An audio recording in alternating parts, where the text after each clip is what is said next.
Hey, this is our daily study of Pirkei Avot, the Mishnah Ethics of the Fathers, for those who have yard site for tonight, the 20th of Sivan. Ida Bronstein, Larry Bronstein, Shepard Golden, Leon Kocharov, Isidore Levine, Nathan Rubens, and Sam Waldman. May their memory be for a blessing. A link to the text of the Mishnah will be in the first comment below.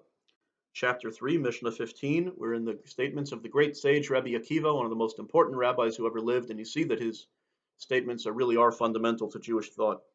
So the first four words in the Mishnah, four words, profound paradox of really all religious philosophy. Hakol tzafoy v'harashut netuna. He summarizes this paradox in four words. All is foreseen, yet free choice is granted. Hakol tzafoy v'harashut netuna.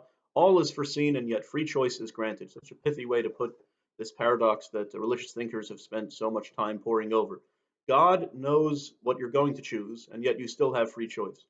But people have always asked, how do you have free choice if God knows what it is that you're going to choose? You can't have chosen otherwise. It was sort of predestined or foretold because God knows it. Now, if you think about it, it's not necessarily such a problem because God happens to know the future. So the fact that he knows what it is that you're going to choose doesn't negate the fact that you did in point of fact choose it. It's just that since God knows the future, he knows what it is that you're going to choose, but you still did choose it out of your own free will. That's one way you could say it. Now let's go on before we delve into that more. Uvatov ha'olam nidon ha'kol lefi rov hamasa. The world is judged with grace, yet all is according to the predominance of your deeds, or the abundance of your deeds. Okay, but back to the free choice issue. So I would say that Einstein helped us, one of the smartest Jews who ever lived, certainly, in this regard with his theory of relativity, because he showed that time itself is relative. And so now we understand better how God sort of just stands outside the space-time continuum and can look into it. So it's not that time is even something that's going to happen in the future. It's just like coordinates in space, there's coordinates in time. And you could picture that God can simply see into any coordinate and see what it is that you're going to choose. But that doesn't negate the fact that you did choose it according to your subjective experience. As I'm talking more and more, I realize the more I ever try to solve this problem, the more confusing it gets. So probably that's the brilliance of Rabbi Akiva. He just put it in four words and just stated, well, it's true. And Maimonides also writes on how pithily Rabbi Akiva puts it. Maimonides was a great philosopher and tried to understand every problem. And this is one of the very few problems that even the great Maimonides said, we can't really understand this. He kind of threw up his arms and said, I don't know what to tell you. I haven't been able to figure this one out, which is kind of funny. So maybe that's the brilliance of Rabbi Akiva putting it into such simple terms. It's just accept it. You won't really be able to understand it. Kind of like the fact how God also was always there. God himself has no beginning. What does that mean? We can't understand that which is infinite. That also relativity could help with God being out of space-time continuum in a way that we simply cannot understand.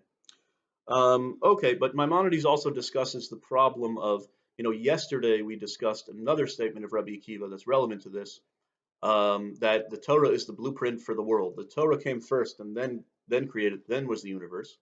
Well, what about all the characters in the Torah if all their actions were foretold before time and were meant to be? So Maimonides gives the following example. Can't Pharaoh come to God and say, you're punishing me for being wicked and enslaving the Jews? It was written in your Torah, which was written before the universe was created, that there was supposed to be a Pharaoh who will enslave the Jews, and that was all meant to be so that Jews can have Pesach. We wouldn't have a Seder otherwise, right? That was kind of supposed to be part of history toward getting us to enlightenment and realizing that slavery is wrong, that contribution that the Exodus gave to political thought all over the world. So Pharaoh could say, what are you bothering me for? You scripted me into existence. And Maimonides basically puts it that God could say to Pharaoh, you didn't have to be that guy. And in this sense, it helps that Pharaoh actually just means king and is not a proper name. What's the term? Proper noun, whatever the term is for a specific name. It's not a personal name, it's just a title. So, yeah, there was going to be a Pharaoh, but that didn't have to be you. Someone else would have been Pharaoh. That's interesting. But then that other guy could just say, oh, but why did it have to be me? That's an interesting way to, maybe the contours of history are scripted, but the way in which it plays out is where the free choice comes in.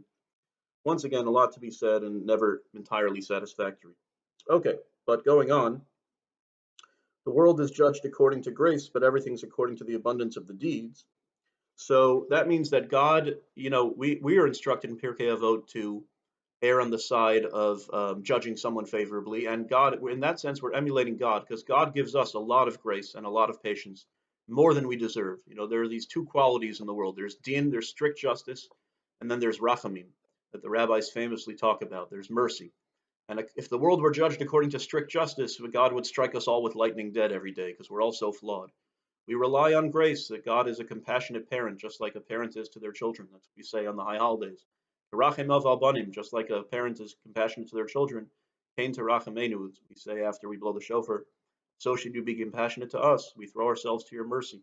So God judges us favorably, and yet to a degree, because that's another paradox. Just like free choice, God judges us favorably, but your actions, of course, still do matter. Favorably to an extent, because it's really, in the end, it's all according to the predominance of your good deeds. And Maimonides has another great comment here: predominance of deeds. That as Jews, we believe in habituating yourself to doing good deeds. So Maimonides gives the following great conundrum: if you have $1,000 to give to charity, is it better to give $1,000 to one really needy person who that can go really far, or is it better to give $1 a day for 1,000 straight days to 1,000 different homeless people? And you can debate that endlessly, but Maimonides says, all things being equal, it's better to give 1,000 separate dollars to 1,000 different people, because then you're maximizing your acts of charity, the number of people you're affecting, um, and you're habituating yourself. You're building your own character to be a charitable person. When you give $1 every day, that's a very Jewish idea. We're very much about action. Come to shul. It's a good plug to whenever it reopens. You daven every day, daven every week, however often you habituate yourself to doing certain things. We're very much about routine in that way. Now, I always say that's all things being equal. If you told me you had $1,000 and there's one family that really needs it, I wouldn't necessarily. Maimonides is speaking in a very abstract way. I might very well say, give it to that one family because they really need it. But as with all these teachings, they're abstract and meant to impart certain abstract lessons. Okay, so with that, we will say the El Malei Rachamim. El Malei Rachamim Shochein Bameromim Hamitzei Menucha Nechon Al Kanfei Hashechina B'Malos Kedoshim Etahorim Kizor Harakia Mazhirim Es Nishmos Kol HaSkaros Shel Halayla Shel Chuli Olamam Ba'avur Shemispalim Bad Haskaras Nishmasam Began Eden Tehei Menuchasam Lachein Bal Harachamim Yasdireim B'Seiser Kenafav Liolamim Yitzror B'Tzor Achayim Es Nishmasam Adonai Hu Nachlasam Yanuchu B'Shalom Mishkavasam V'Nomar Amen.